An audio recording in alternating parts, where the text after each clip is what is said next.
programa ay rated PG. Patnubay at gabay ng magulang ay kailangan sa mga batang manonood.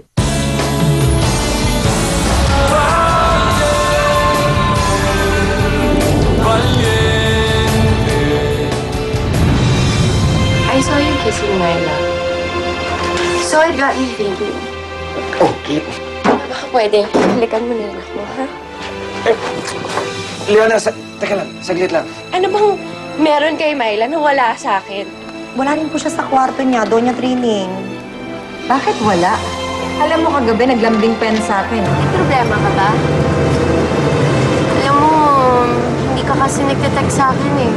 Kung hindi pa ako tumawag, hindi mo pa ata ako susunduin.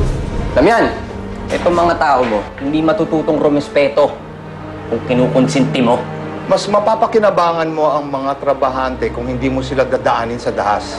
Sa susunod na may mabalitaan akong ganito, hindi na kita sasantuin. Kahit ama ka pa ni Carlo. Marami ng paghihirap ang dinaanan ng pamilya ko para sa inyo. Handa na ako. Mama, what's that? Hustisya para sa manggagawa ng asyenda! Hustisya! Chief, may mga trabahante nag-aaklas sa labas ng gate ko. Magpapunta ka ng maraming tao ngayon din.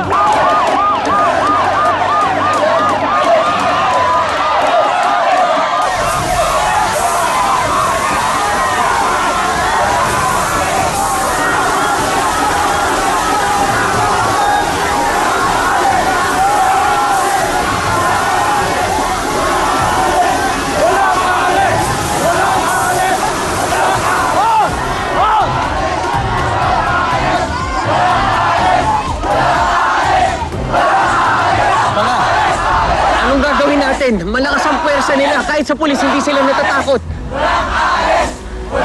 Sige, hayaan mo na sila. Pagbibigyan natin. Tatalo tayo. Ngayon lang. Pero sinisigurado ko sa'yo. Babawi tayo.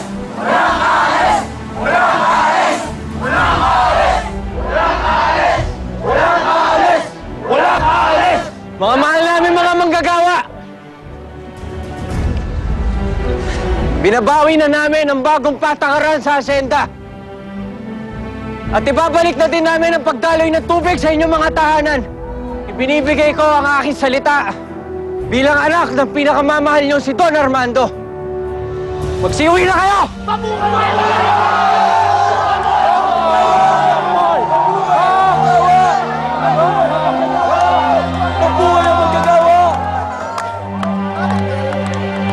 Enjoy the night! No rally can stop my party. Sige lang. Yeah? Are you alright? Yes, I'm fine. Oh, yeah? Remember the guy I told Mama broke my heart? Well, he's here. Nandito siya. Ha? Sino? Ituro mo sa akin. Salamat naman sa Diyos. Tapos na rin yung gulo, no?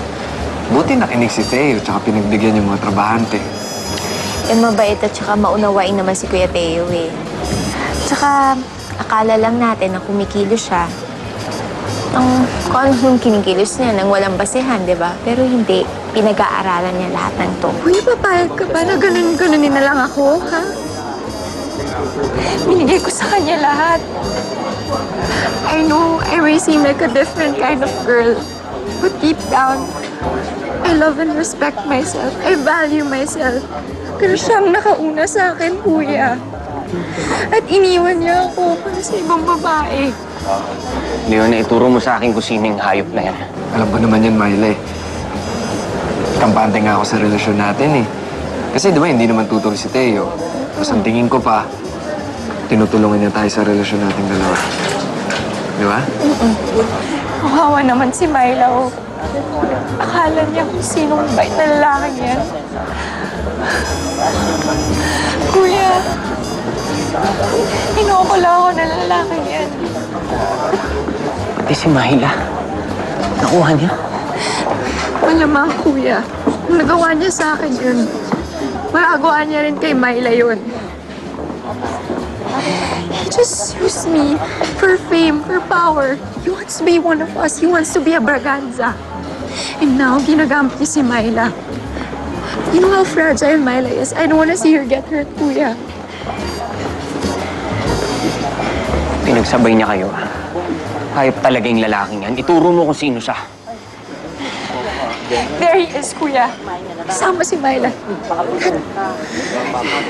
Guy! Si Garth.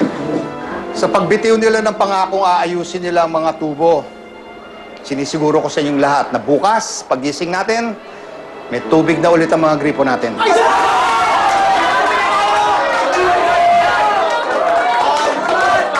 Dapat lang! Dahil kung patatagalin pa nila ito, makakatikim na naman sila sa pagsugod ang Villa Braganza! Basta naman nasa katuwiran tayo, hindi masama lumaban. Sa nangyari kanina, mas magiging maingat na sila sa paggawa ng mga bagay na hindi makatao. Ikukonsulta ko sa isang abogado ang bawat aksyon na gagawin natin.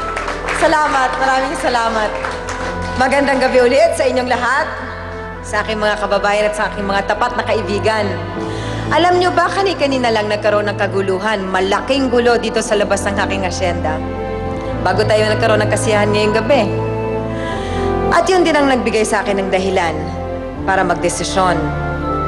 Mahal na mahal ko ang hasyenda at ang buong San Rafael.